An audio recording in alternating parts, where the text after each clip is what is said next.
big booming bass line rumble through the air.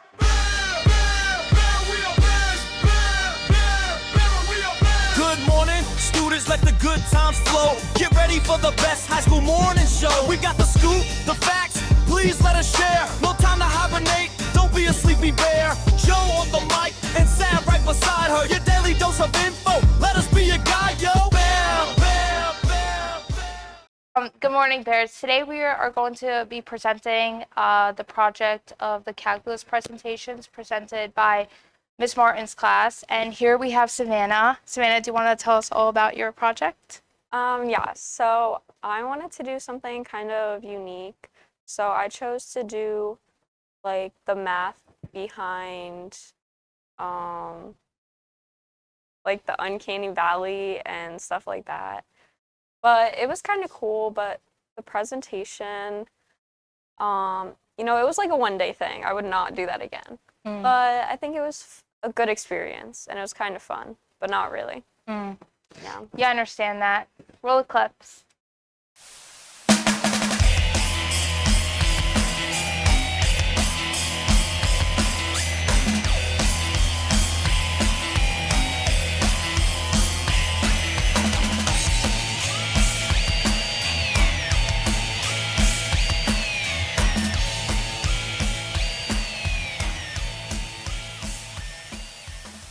So Monopoly was created by Elizabeth Magie in the early 1900s and eventually skyrocketed and became one of the most popular games among families.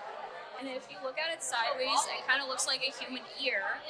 So this can actually be found all throughout nature. Now for rules. Rules are pretty basic. Obviously, they're just how the game and how the world works. Now there's 8 types of games. There's the cooperative versus non-cooperative. There's the zero-sum versus non-zero sum. And there's the simultaneous sequential. And then lastly, there's the one-shot versus repeat. And logos, they're man-made, so we don't really process them the same as we would other humans. We don't look for those asymmetrical expressions and stuff. So, because of all this, orange and red are actually the best properties because of that. And another thing I'll get into later, which is return on investment, as you guys should know. So, starting from the bottom, we have one-shot versus repeat. One-shot's obviously, you have one go at it. You can't take more than one. Pretty simple. Repeated, vice versa. If I play rock, paper, scissors with you, that's considered a repeat. The other things, but then Truman Collins, who is another mathematician, ran a simulation on Monopoly to find out what the most landed on squares were in the game. What he found out is that orange was landed on the most, and dark blue was actually landed on the least. I used to personally buy dark blue when I was younger, probably why I always lost, so don't buy dark blue, okay? Dark blue is no good.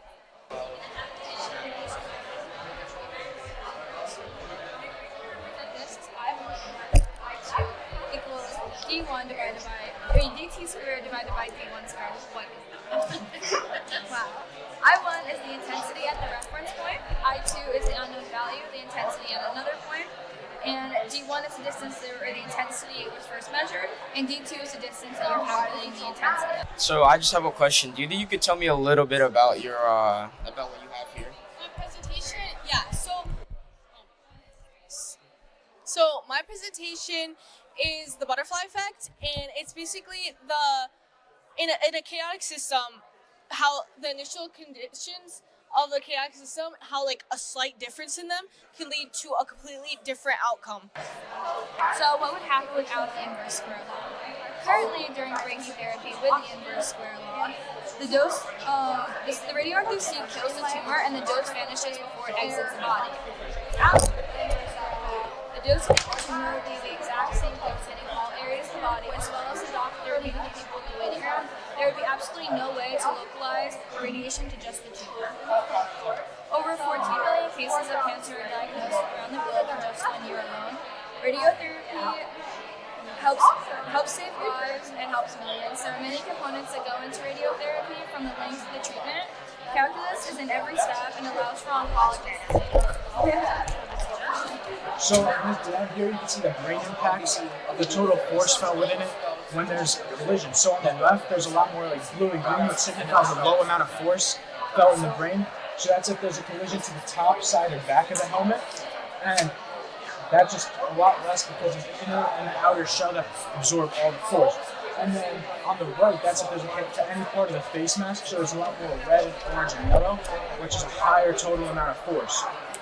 Edward Lorenz, who's a meteorologist and mathematician, he discovered it in 1961 when he was graphing how his weather predictions, and he noticed that there was a small rounding error. And so what he did was that it created a different weather prediction that was completely different from the original one.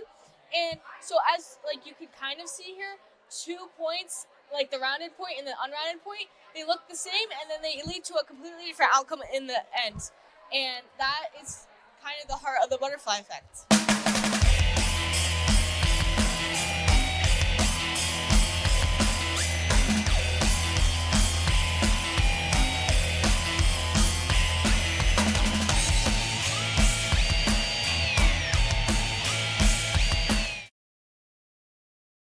That was great, Savannah. Thank you. Of course.